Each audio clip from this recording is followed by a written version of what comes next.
Hi guys, it's Jade Melody here. Welcome back to my channel. Today we're going to be going through a really quick, simple, effective core/abs workout that you can do on the cables. A little bit more advanced with your core and ab stuff, you want to also start adding weight. Just like any other exercise, progressive overload is really important, and to keep adding resistance and weight. So just doing planks and ab workouts down on the mats is great, but it doesn't really progress you super far. Eventually you'll hit a wall where you can't push it any further and you need to be able to kind of add some more advanced movements.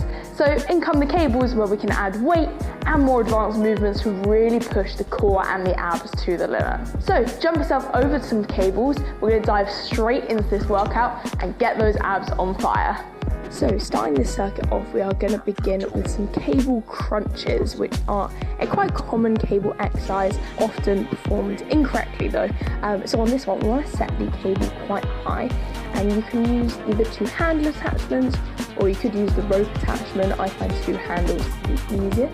And here we're going to kneel on the floor, keeping our hips fairly high throughout this one. So I don't want to sit my bum back onto my heels. I want to keep my hips a little bit higher than that. From here, I'm going to be flexing my rib cage up, so bringing my chest up towards the sky and up towards the cable machine, and then I'm going to squeeze my chest down towards my knees, and I'm going to think about closing my ribs at the bottom. So next up on this one, we're going to just go for one handle attachment, and we're going to raise the cable to be roughly in line with your lower chest, so chest/mid torso kind of height.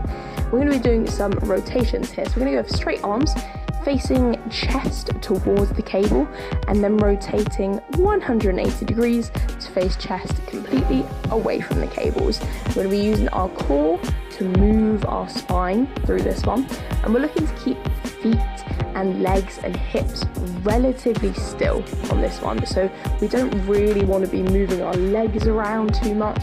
We want to keep hip bones relatively facing just straight forward as you twist your chest, head, shoulders from the cable to 180 degrees, chest, head, all the way round the other side, thinking about using your core for this. And the same applies to the next one, which is going to be a very similar exercise. This one is a cable wood chopper, so it's very similar, but we're going to set the cables a little bit higher here. So this one, you're looking for cables to be above your shoulder height, probably more around your head height on this one.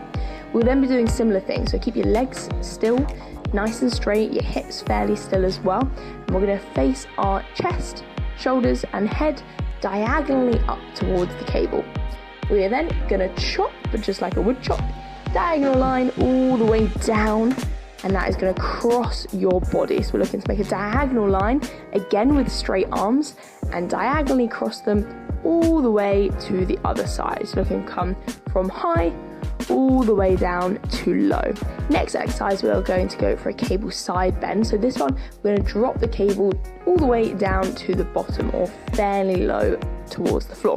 Again, one handle here, we'll be still standing side onto the cable, and we're going to do a big stretch towards that cable, letting the weight tilt us to the side, kind of like that old nursery rhyme of the teapot. So we are tipping over to the side, reaching towards the cable. That's going to give you a big stretch down the side of your body and down those obliques. And then we're going to use those obliques, which are the kind of outer sides of your abs, to then squeeze the cable back to standing upright. You can try and think about squeezing your shoulder down towards your hip. So the side that is away from the cable, use that side and squeeze the shoulder down towards the hip. So trying to use those obliques, trying to think about using them to squeeze yourself back upright and get that extra little bit of crunch to the side. As you go back down towards the cable, make sure to control the weight and get a big stretch to the bottom before squeezing back over to the side again. And that is the session all done. Those are the exercises which are super good to do on the cables to really fire up the deep core muscles and those outside abs as well. But let me know if you did enjoy that and how you found the workout itself. If you want to see other stuff similar, do let me know what you want to see next. And otherwise, thanks so much for watching. I'll see you in the next video.